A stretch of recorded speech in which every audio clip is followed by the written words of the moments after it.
is in four-part, Part 1, Part 2, Part 3, and Part 4. Now look at Part 1. Part 1. You will hear a conversation between a police officer and a woman who witnessed an accident. First, you have some time to look at questions 1 to 4.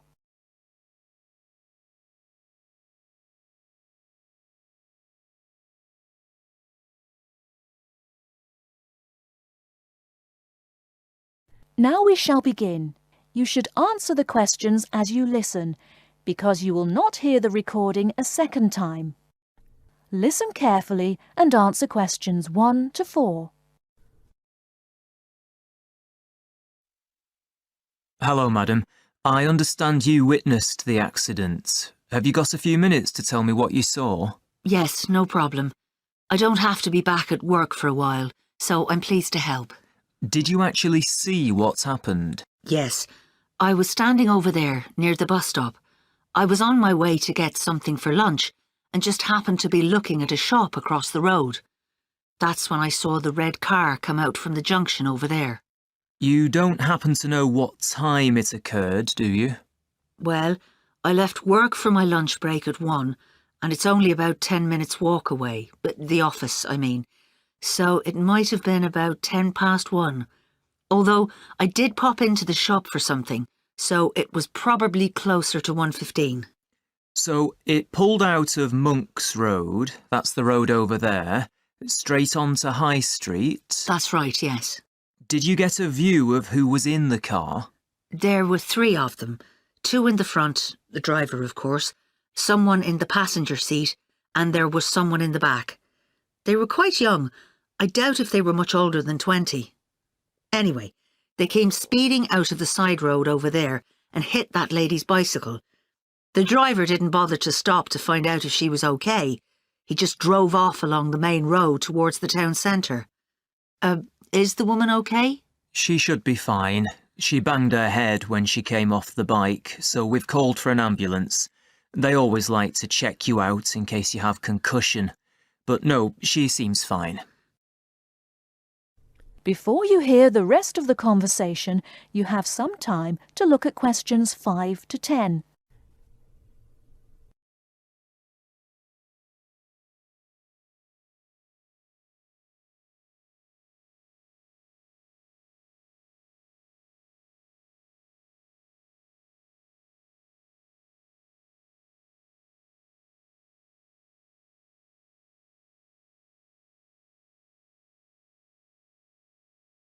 Now listen and answer questions 5 to 10.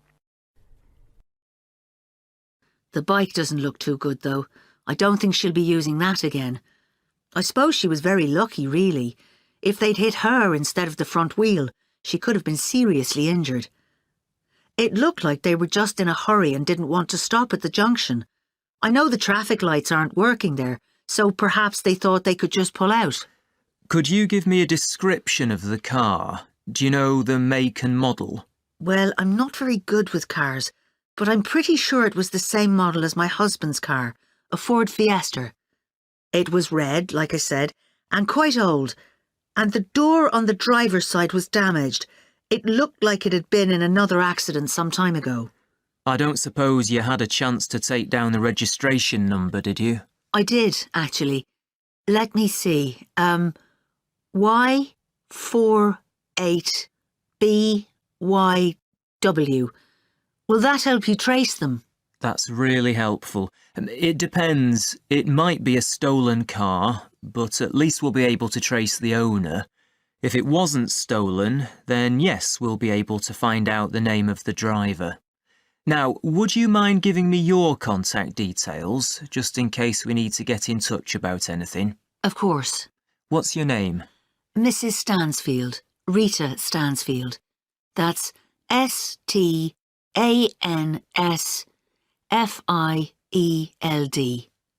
And your address, Mrs. Stansfield? 19 Althorpe Road, Bradford.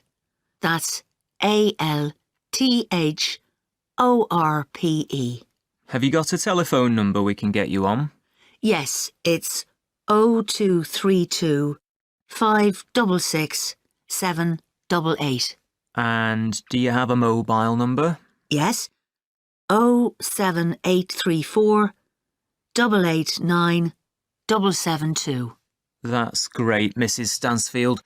As I said, we may get in touch if we need any further information, but probably what you've told me is enough. Thanks for your time. No problem. I'm glad to have been of help.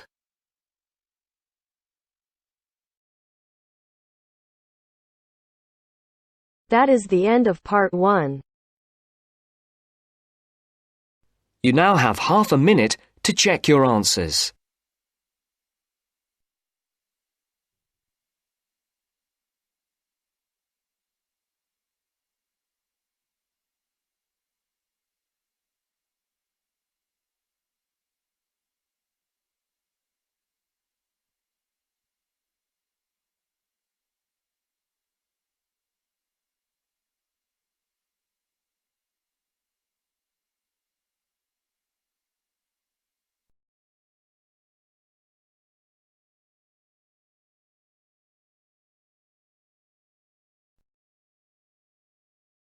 Now turns to part 2. Part 2. You will hear a presenter on a radio phone-in show. The presenter is talking to a woman who was bitten by a poisonous spider. First, you have some time to look at questions 11 to 15.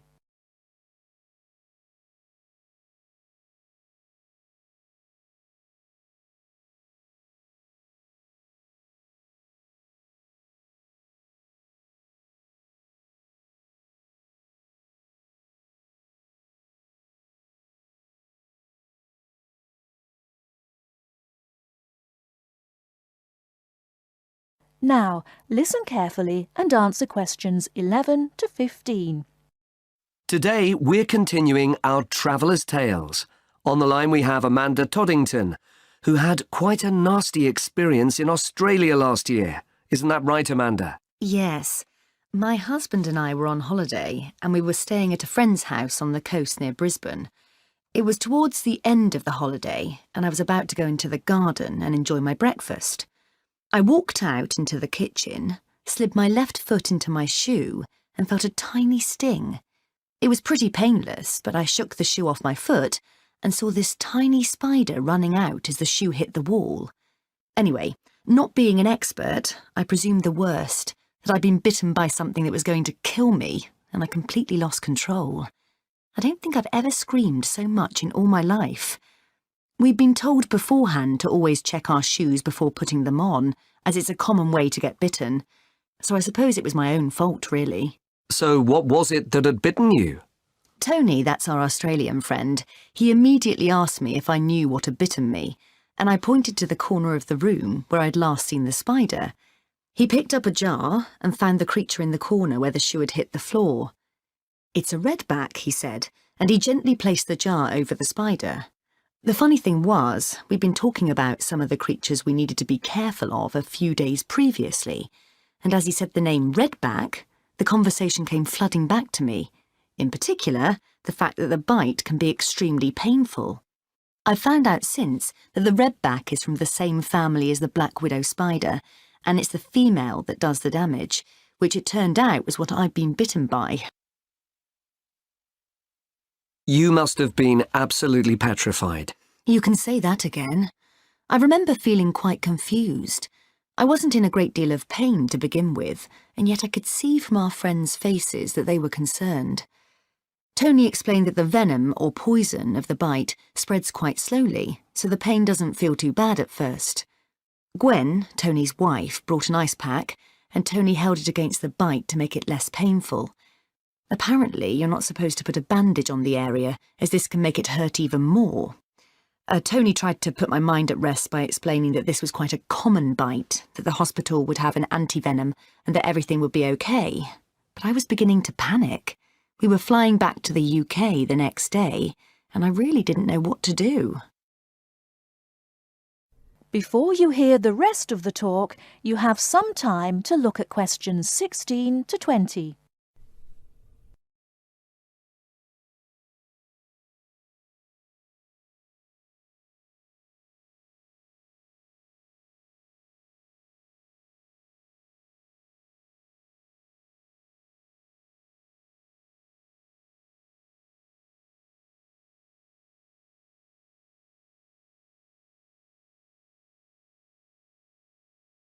Now listen and answer questions 16 to 20.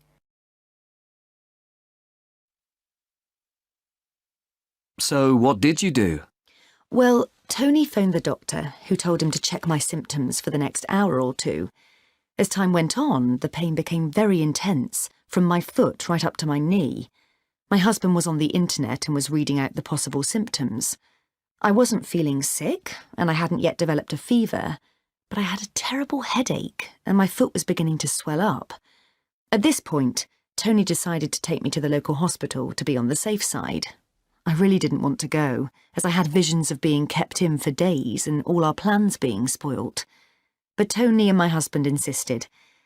When we got to the hospital, I was relieved to see how casual everyone was when Tony explained I'd been bitten by a red-back spider. They told me to take a seat and got on with their work.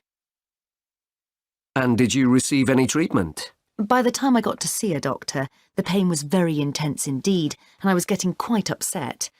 The doctor decided to give me a dose of an antivenom, which he assured me would eventually deal with the problem.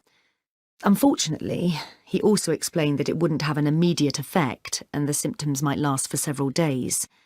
But the story has a happy ending. My husband managed to book us onto another plane 1 week later. And even better news was that the symptoms of the bite finally cleared up after about 24 hours. Within a couple of days, I was back to normal again. So thanks to the spider, we managed to extend our holiday by a week.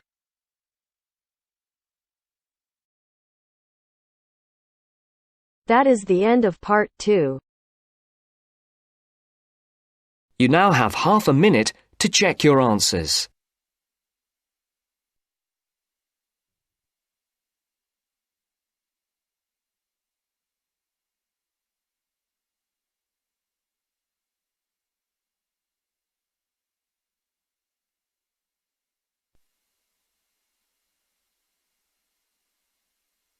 Now turns to part 3. Part 3. You will hear a conversation between a university tutor and a student about a jobs fair. First, you have some time to look at questions 21 to 23.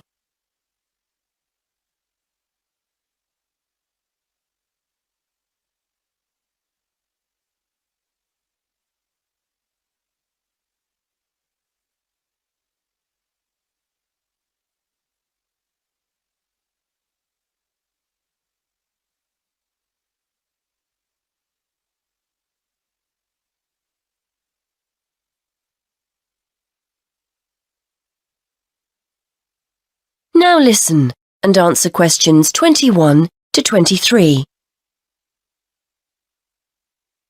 OK, Fergus, so we've looked at your assignment, which was OK. Now, before you go, you know about the jobs fair that's coming up, don't you? Yes, it's the week after next, isn't it? The whole week, is that right? That's right. Monday through to Friday. I'd suggest making sure you get along there on Tuesday and Wednesday. Engineering companies tend to be more prominent then, rather than on Monday or the end of the week. Yes, I've got the programme for this year, and it looks like those days will be best for me. I'm only in my first year, so I'm not expecting too much from the day, but I've heard you can pick up some valuable ideas for career paths. Well, you've still got a few years here, I know, but it's never too soon to make a good impression on potential employers. You've got the programme, so do some research. Have a look at company websites so you've got the basis for a good conversation with the people on the stands. Before you hear more of the conversation, you have some time to look at questions 24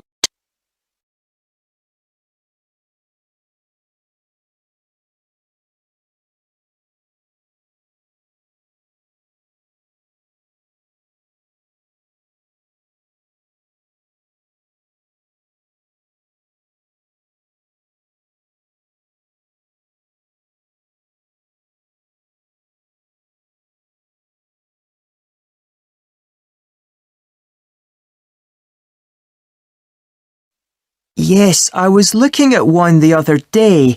The boss was being interviewed about their staff development programme. And there are one or two other firms I'm also interested in. That's good.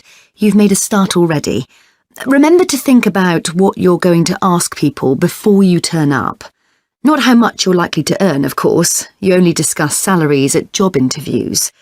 No, questions about the skills you need for the job, the kind of personal qualities employers are looking for, that kind of thing. Yes, I see what you mean. It's best to go prepared and make the most of the opportunities. And I'm sure you don't need telling that it's a good idea to dress correctly for the event.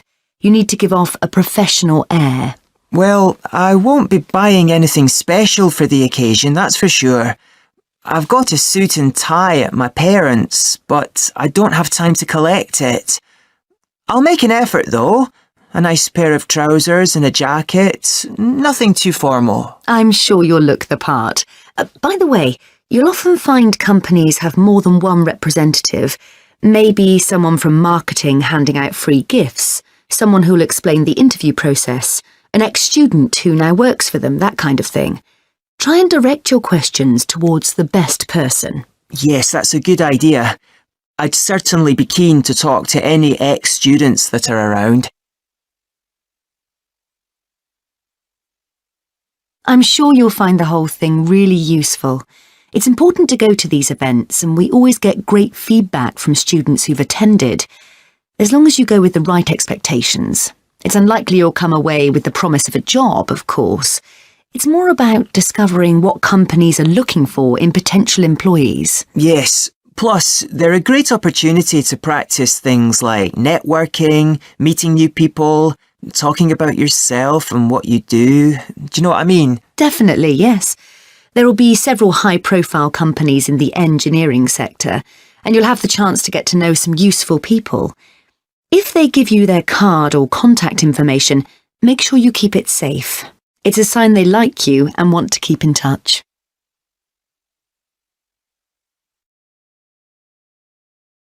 That is the end of part 3. You now have half a minute to check your answers.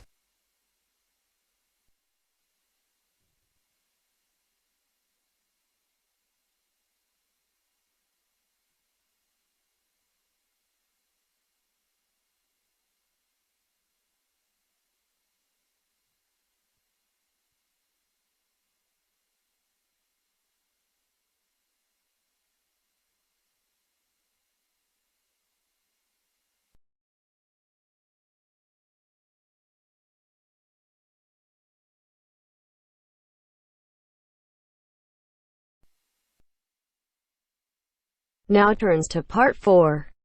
Part 4. You are going to hear a lecturer giving a talk on a type of fundraising for business called crowdfunding. First, you have some time to look at questions 31 to 40.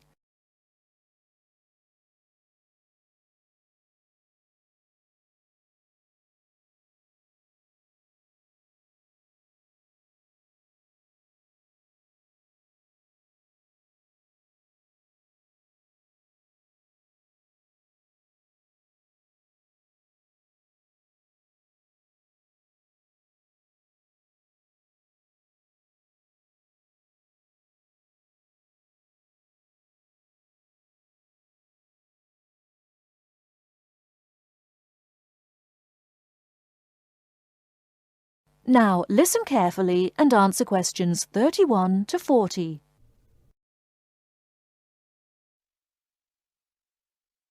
Good morning, everyone. Today, we're continuing our look at funding opportunities for small startup businesses. The emergence of social media has given companies the ability to connect with fans and potential customers directly. On the back of the growth in social media, a model of raising finance has emerged known as crowdfunding. This revolutionary way of raising finance began with micro-lending in the 90s. More recently, an equity-based model has emerged that allows people to invest directly in a new company.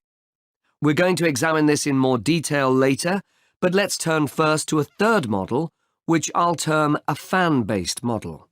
With this model of crowdfunding, individuals are encouraged to give an amount of money to support the launch of a project or initiative without the promise of any financial return. Instead, there's a reward for donating. This contrasts with the micro-lending model, which would require a return on investment, and the equity-based scheme, which may offer shares. Crowdfunding portals or websites allow the business concerned to present the initiative along with the financial target required.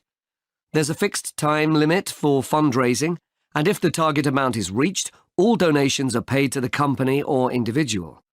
Whether it's an author planning to write a new book, an independent film company looking to make a new film, or a technology company with an idea for an app, the person or company needing funding would turn to its fan base for support. This is managed through one of the many crowdfunding online portals that have emerged. Of course, a fan or supporter of a particular initiative is likely to give money anyway. But donation-based crowdfunding will often make donating even more attractive by offering a rewards-based incentive scheme. Let's take a film company, for example, that needs funding for a new film. For a small set donation, the donor might be offered a free ticket to the premiere or a DVD of the film. A larger set donation might be rewarded by the chance to attend a launch event when the film goes live. Those people who make bigger donations could even be offered the chance to meet the cast of the film, whilst the highest level donation could see the person's name mentioned in the film credits. For companies that already have a significant fan base, crowdfunding offers a fantastic opportunity to raise money quickly from a large number of people, each of whom donates just a small amount of money.